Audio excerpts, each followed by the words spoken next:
Assalamualaikum teman-teman, apa kabarnya? Semoga dalam keadaan sehat dan selalu semangat dalam menjalani aktivitas.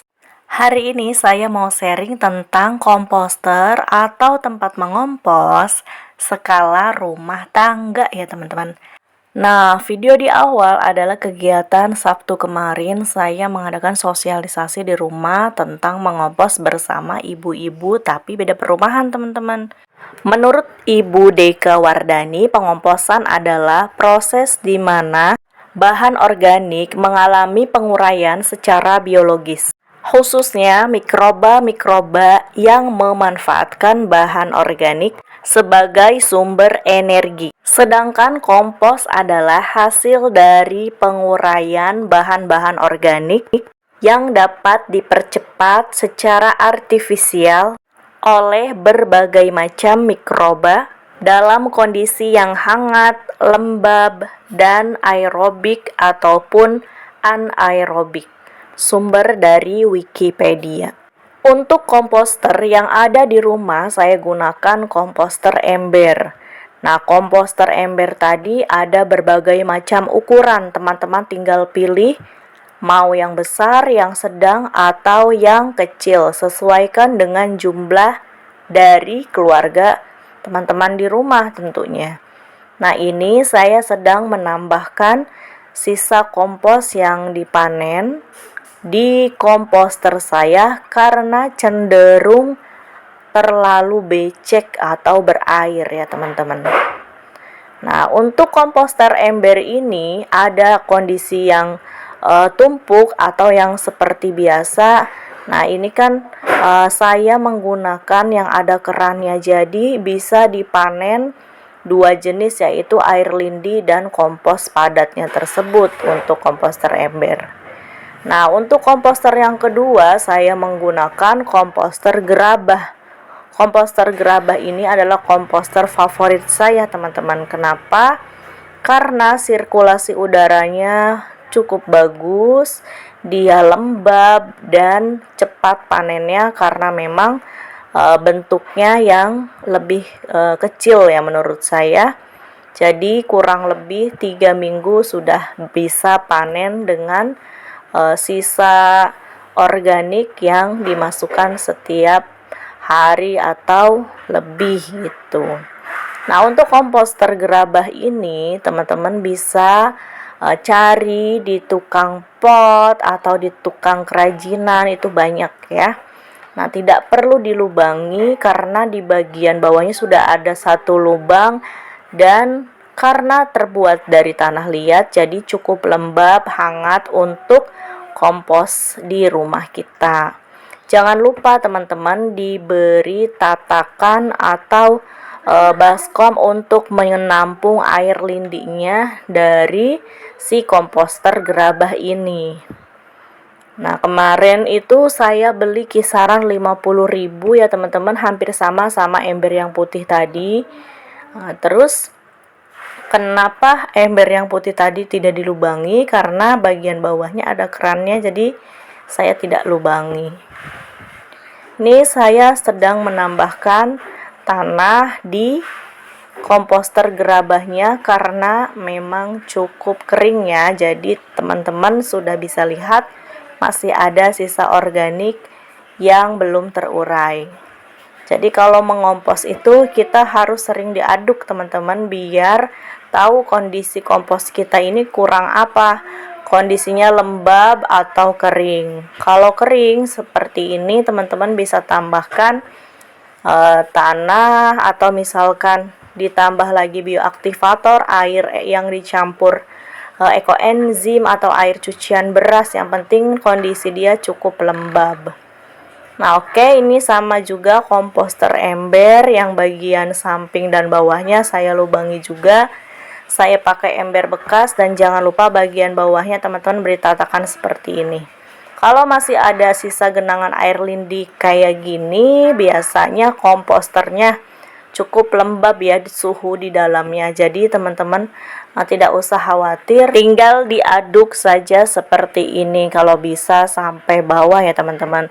Nah, tadi ketika saya ngaduk ini tidak sengaja pinggirnya itu kayak yang pecah gitu. Jadi ya udahlah, nggak apa-apa. Jadi komposter itu teman-teman bisa manfaatkan juga dari barang-barang bekas seperti ini ya. Karena ini komposter aerob, jadi teman-teman bisa tambahkan lagi lubangnya agar udara atau sirkulasi udaranya bisa masuk. Untuk komposter berikutnya yaitu saya punya komposter pot, teman-teman. Nah, komposter pot ini mirip sama dengan komposter ember yang biru tadi. Nah, ini juga harus dilubangi bagian bawah dan sampingnya ya teman-teman, agar sirkulasi udaranya bagus. Nah, untuk bagian bawahnya jangan lupa dikasih tatakan untuk menampung air lindi. Nah, untuk komposter pot ini saya baru digunakan beberapa hari lalu untuk membuat kompos dari sisa ampas ekoenzim. Komposter yang saya gunakan di rumah semua jenisnya komposter aerobik, jadi perlu diaduk ya teman-teman, agar si mikroorganismenya lebih cepat untuk menghancurkan sisa-sisa organik di komposter kita tentunya.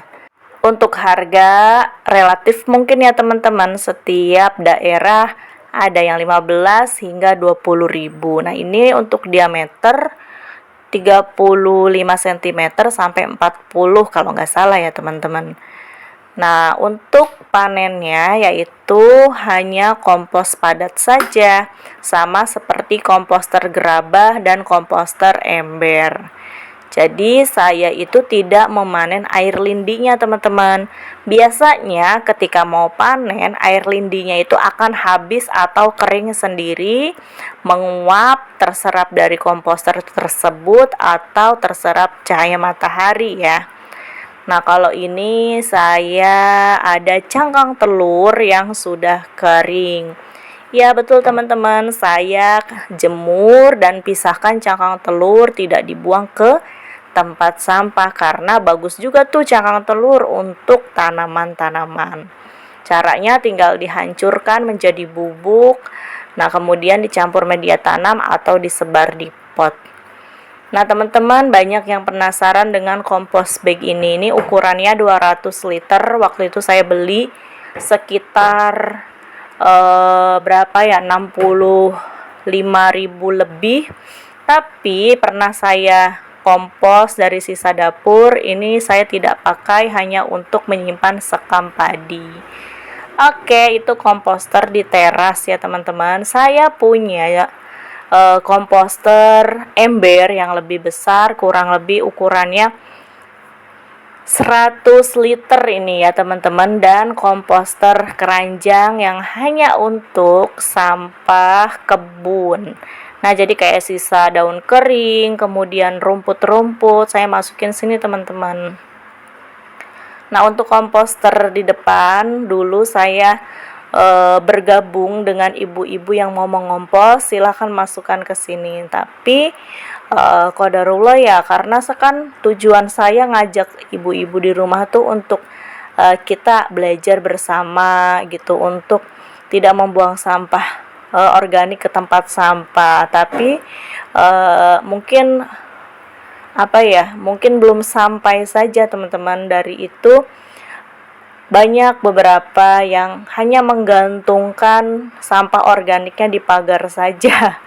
Jadi gak mau ngompos gitu. Padahal kan sudah saya siapin tuh si tanahnya, si sekamnya, kemudian tinggal siram air, masukin ke ember ini. Tapi ya begitu, tetap harus saya yang melakukan. Ya mudah-mudahan ya, tujuan saya nanti mau bikin ember banyak lagi untuk khusus di blog ini.